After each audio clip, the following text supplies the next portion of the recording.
banyak sekali stigma-stigma negatif gitu tentang industri ini. Nah, hal ini dikarenakan banyaknya oknum-oknum yang melakukan mungkin kalau masyarakat itu lebih kenalnya dengan pinjol ilegal. Oke, jadi untuk P2P lending sendiri itu ada beberapa karakteristik. Salah satunya itu prosesnya cepat dan persyaratannya juga mudah, gampang. Jadi misalnya kita mengajukan pinjaman online, kita registrasi dan lain-lain, itu prosesnya ya sangat cepat lah, nggak perlu text time berhari-hari. Mungkin gini Bang, karena kemudahan yang ditawarkan ini oleh fintech peer-to-peer lending, makanya dijadikan alat lah untuk orang-orang yang tidak bertanggung jawab, oknum-oknum yang tidak bertanggung jawab, memanfaatkan situasi itu untuk melakukan penipuan-penipuan berkedok pinjol yang ilegal. Itu kita bisa melakukan pengaduan melalui aplikasi portal dari OJK, itu namanya APPK. APPK ya. Ya, betul. Jadi mungkin kita bisa membantu orang-orang yang mungkin kalau mau minjem ke bank tuh susah, persyaratan dan lain sebagainya, kita bantu melalui fintech peer-to-peer lending ini. Ngobras, ngobrol bareng Asetku. Hai temanku, welcome back to Ngobras, ngobrol bareng Asetku. Nah, Ngobras kali ini kita udah masuk ke episode 2 dan pastinya saya tidak sendirian ya, pastinya ada yang akan berbincang dengan saya di Ngobras kali ini. Kita sapa dulu kali ya. Halo Bang Waldes. Halo Bel, apa kabar Bel? Kita tuh harus selalu baik, semangat, dan pastinya berenergi. Iya, gitu betul. Ya. Bang Waldes gimana kabarnya? Kabarnya baik tentunya dong. Baik tentunya, oke. Bang Waldes ini juga Bang Waldes ini juga sama dari Asetku juga gitu ya. Tapi boleh dikasih tahu nggak sih Bang Waldes nih apa nih kerjaannya di Asetku nih?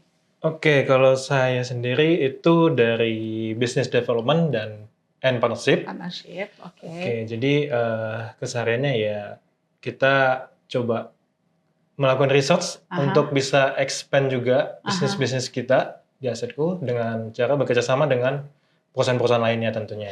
Oke, dari namanya juga kan business development. Berarti kan mendevelop bisnis-bisnis gitu ya, dan juga partnership, mencari partner-partner yang kira bisa benefit for each other lah gitu ya. Betul. Oke deh, jadi pada acara Ngobras episode 2 kali ini, kita akan membahas stigma nih, Bang Waldes, stigma negatif tentang peer-to-peer lending gitu. Jadi temanku memang industri peer-to-peer lending itu sedang menghadapi yang namanya banyak sekali stigma-stigma negatif gitu tentang industri ini. Nah, hal ini dikarenakan banyaknya oknum-oknum yang melakukan mungkin kalau masyarakat itu lebih kenalnya dengan pinjol ilegal gitu ya. Jadi banyak oknum yang melakukan praktikal pinjol ilegal ini sehingga berpengaruh kepada brand peer-to-peer lending secara keseluruhan. Di industri kita ini sedang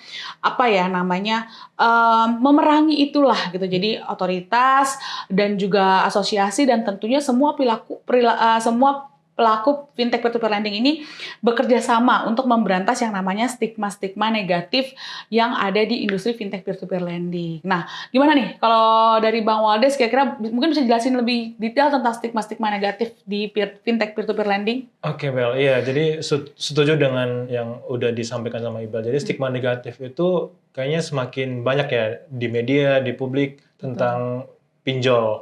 Jadi seakan-akan pinjol itu udah negatif banget. Cuman sebelum kita membahas stigma negatif, mungkin ada bagusnya kita bahas karakteristik dari P2P lending ya, Bel ya? Boleh, gimana tuh Bang?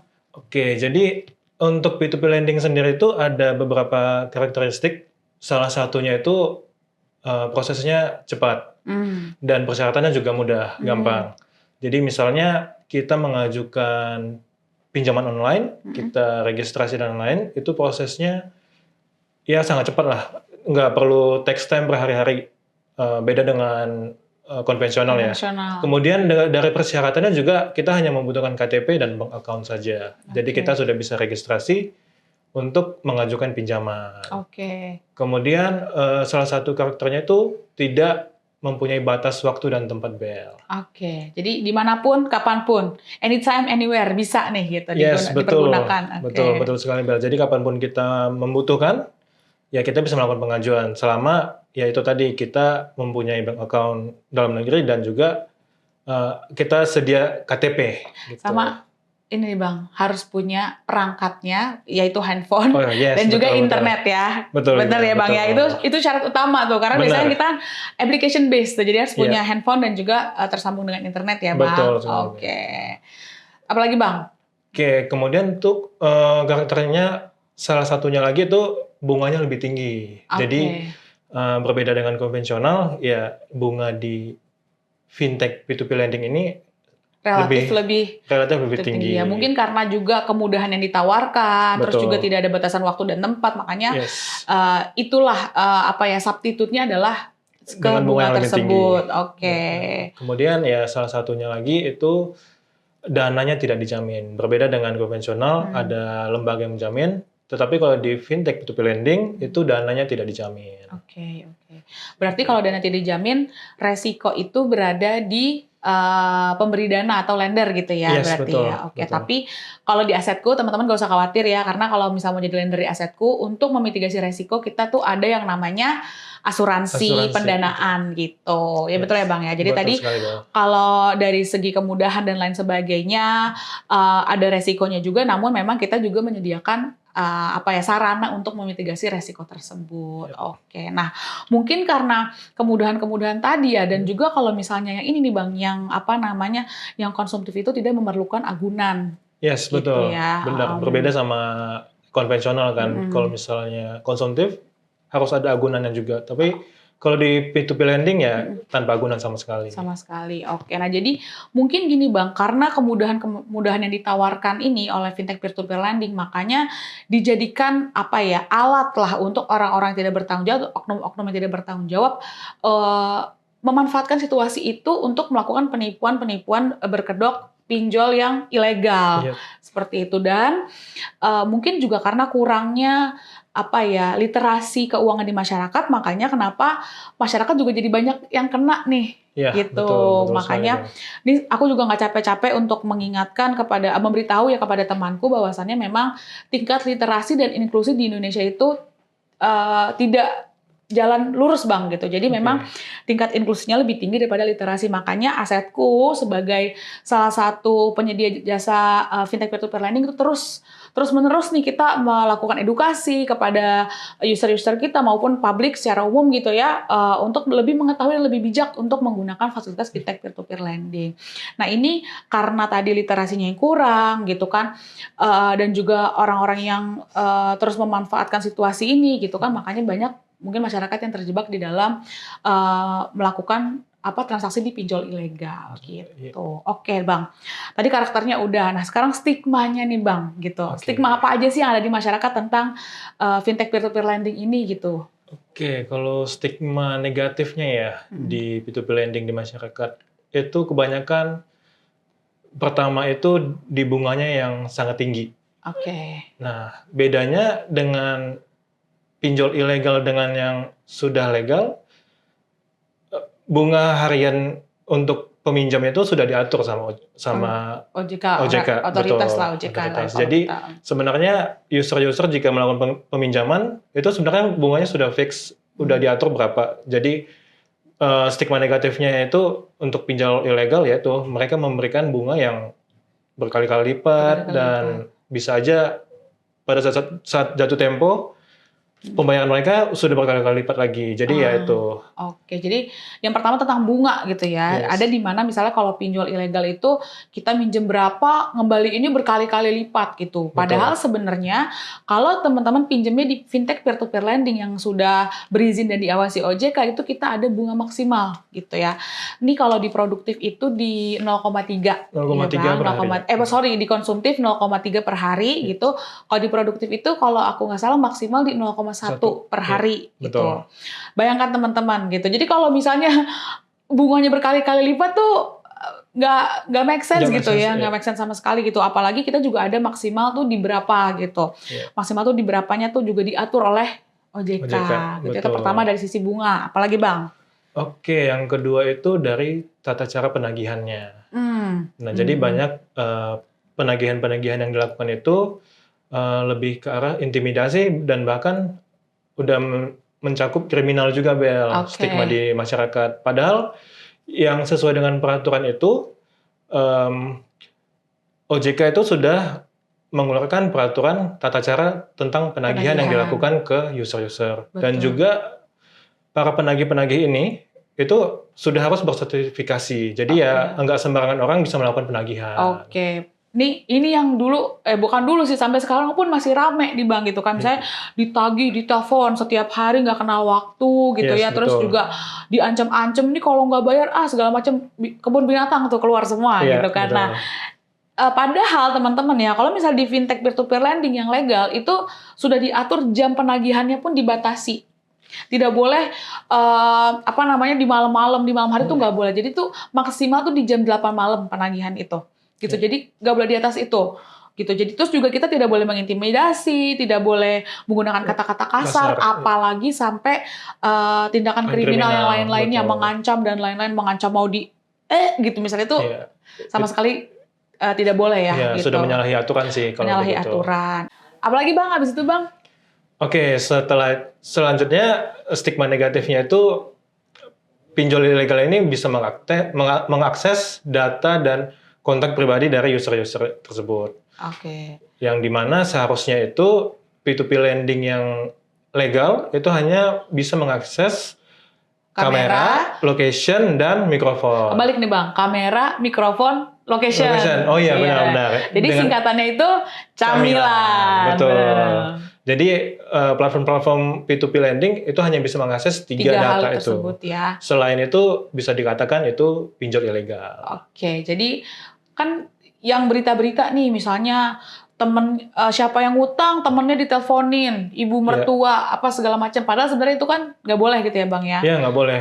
Banyak kasusnya semua kontak-kontak yang ada di HP user tersebut bakal dihubungin, bahkan sampai rekan kerja ataupun keluarga yang tidak tahu apa-apa malah ikut dihubungin gitu. Jadi ya untuk itu ya kita harus pintar-pintar sih memilih pinjol dan kita melihat harus legalitasnya juga. Iya sih betul, karena satu malu, stres gitu kan, orang ditelepon-teleponin kerabatnya dan yang ditelepon juga bakalan ngerasa keganggu dong gitu. Betul. Ibu. Ini kadang deket juga enggak, tiba-tiba kayak gitu kan juga mengganggu ya gitu. Sama satu lagi ini sih Bang, bahkan ada yang nyebarin foto.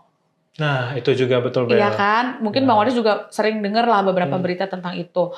Foto di galeri diakses gitu kan. Terus dikirim-kirimin gitu kan. Wah, itu udah parah lah ya. Iya, itu udah penyebaran data pribadi dan juga itu sudah ada undang-undang perlindungan data konsumen. Jadi untuk P2P lending yang legal itu kita harus ada pengamanan data pribadinya. Oke. Teman-teman ingat ya, tadi 3 camilan, kamera, mikrofon, dan location. Jadi selain itu jangan diizinkan. Dan ini juga mau ngingetin ya buat temanku sekalian, kalau misalnya temanku mau mengajukan pinjaman di salah satu platform, jangan malas untuk membaca term and condition. Ya, betul. Jadi memang di situ biasanya ditulis secara detail tuh apa aja yang akan diakses, seperti apa pengembalian dan lain-lainnya. Jadi jangan malas untuk membaca gitu, karena malas karena kepanjangan udah scroll aja setuju gitu. Padahal di situ bisa dilihat apa aja yang bisa diakses dan lain sebagainya. Jadi untuk teman-teman jangan malas untuk membaca sebelum teman-teman mengambil keputusan keuangan. Betul sekali, Bel. Oke. Jadi kan tadi ada beberapa ya Bang stigmanya itu dari mulai bunga, terus juga cara penagihannya, terus juga akses apa aja yang bisa didapat gitu kan. Nah, misal nih Bang, kalau misalnya didapati peer-to-peer lending gitu ya yang sudah berizin dan diawasi OJK, ternyata melanggar nih tentang hal-hal tersebut, misalnya bunganya tidak sesuai atau penagihannya masih kasar atau masih di luar jam sesuai dengan ketentuan atau mungkin akses dan lain sebagainya juga mereka masih masuk nih aksesnya ke situ. Nah, sebagai konsumen nih kita sebenarnya bisa nggak sih melakukan pengaduan gitu untuk ini gitu? Oke, jadi kita sebagai konsumen jika mengalami hal-hal negatif tersebut, kita bisa melakukan pengaduan nih, Bel. Pertama itu kita bisa melakukan pengaduan ke platform perusahaan. Pasti pertama kali kita menghubungi platform perusahaan yang kita gunakan sih pastinya ya. Jadi pasti dari tim CS maupun bagian-bagian terkait pasti akan membantu konsumennya. Kemudian terus ini juga ini ya Bang, nambahin nih ya. Mungkin juga contoh misalnya penagihannya nih yang kurang beretika gitu. sebenarnya perusahaan tersebut sudah apa ya, menetapkan ketentuan untuk penagihan yang betul. Cuman mungkin oknum dari penagihnya nih, misalnya kan melanggar peraturan perusahaan kan juga bisa. Iya, Makanya mungkin pertama yang dihubungi adalah perusahaannya terlebih dahulu, betul, gitu ya betul. Bang ya. Soalnya emang enggak sedikit sih yang seperti itu. Jadi ada oknum-oknum yang menyalahgunakan. Iya, betul. Mungkin kan mereka juga dikejar target gitu ya. Ya, betul sih, Target Bel, penagihan nih harus segini-segini. Makanya Iya. ya udah deh gimana pun caranya nih biar bisa sampai target, akhirnya mereka menyalahi aturan perusahaan gitu. Dan pastikan juga temanku untuk selalu menghubungi nomor-nomor yang memang milik perusahaan ya, nomor-nomor official punya perusahaan gitu. Jadi mungkin juga nih Bang pakai nama perusahaan itu, padahal sebenarnya dia oknum penipuan. Itu kan juga bisa juga gitu kan. Betul. Jadi di make sure dulu ke nomor official punya perusahaan gitu. Yang pertama ya. Iya. Oke, apalagi Bang? Nah, yang kedua itu kita bisa melakukan pengaduan melalui aplikasi portal dari OJK. Itu namanya APPK. PPK ya. Iya, betul.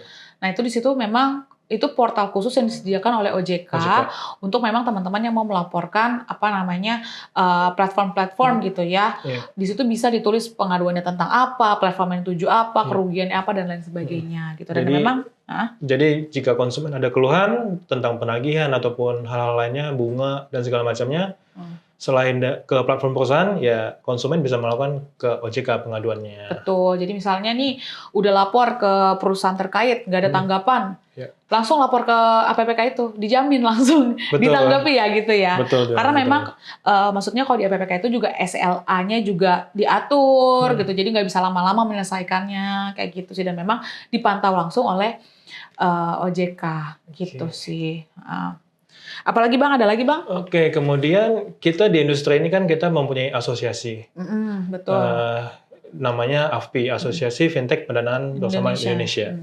Nah, di asosiasi sendiri itu menyediakan layanan juga untuk menerima keluhan-keluhan dari konsumen. Jadi jika melakukan didapati melakukan pelanggaran ya konsumen juga bisa melakukan pengaduan ke AFPI-nya langsung ya. Jadi memang selain pokoknya memang otoritas itu sedang menggalangkan banget yang namanya perlindungan konsumen nih, Bang Waldes. Makanya kenapa sekarang banyak sekali platform-platform yang memang bisa digunakan untuk konsumen untuk mengadukan apabila dirasa terjadinya pelanggaran yang dilakukan oleh fintech peer-to-peer lending gitu, yang sudah berizin dan diawasi oleh OJK gitu. Salah satunya tadi ada APPK dari OJK langsung, ada juga dari asosiasi, AFPI juga menyediakan kayak gitu. Udah double triple deh pokoknya nih perlindungannya gitu kan.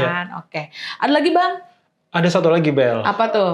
Untuk mengadukan pinjol-pinjol ilegal maupun ada kendala-kendala keluhan tentang pinjaman ataupun pendanaan yang konsumen alami, yaitu melalui LAPS. Itu Lembaga Alternatif Penyelesaian Sengketa. Jadi konsumen-konsumen yang mengalami keluhan atau ada kendala bisa menghubungi LAPS ini. Juga. Oke, jadi memang biasanya tuh ada kasus-kasus kalau misalnya memang tidak bisa ditemukan kesepakatan nih antara si company dengan si user gitu kan. Nah, jadinya data bisa nih kita menyelesaikan perkara tersebut di LAPS sebelum naik ke misalnya pengadilan gitu. Jadi bisa dibilang itu lembaga untuk mediasi lah. Betul ya. Jadi tapi sih kalau misalnya memang sudah bisa sampai kesepakatan antara si perusahaan dan juga usernya, itu nggak perlu naik nih ke LAPS. Cuma memang kalau memang masih sengketanya belum bisa terpenuhi dan perlu lebih lanjut lagi, itu bisa dilakukan mediasi melalui LAPS tersebut. Betul sekali. Nanti temanku tungguin, nanti mungkin kita akan membahas nih tentang LAPS seperti apa, apakah ada biayanya dan bagaimana selainnya nanti di Ngobras episode yang lainnya gitu ya teman-teman. Nah, dari tadi kan kita udah bahas nih Bel tentang stigma negatif, banyak banget tuh stigma negatif dari P2P lending. Tapi sebenarnya itu industri P2P lending itu sudah cukup banyak berkontribusi di perekonomian di Indonesia loh Bel. Oh iya Bang, gimana tuh Bang? Ya, jadi berdasarkan statistik fintech di ojk.go.id, industri fintech P2P lending ini sudah menyalurkan pinjaman kurang lebih di 978 triliun loh Bel. Wow, ini per kapan nih Bang?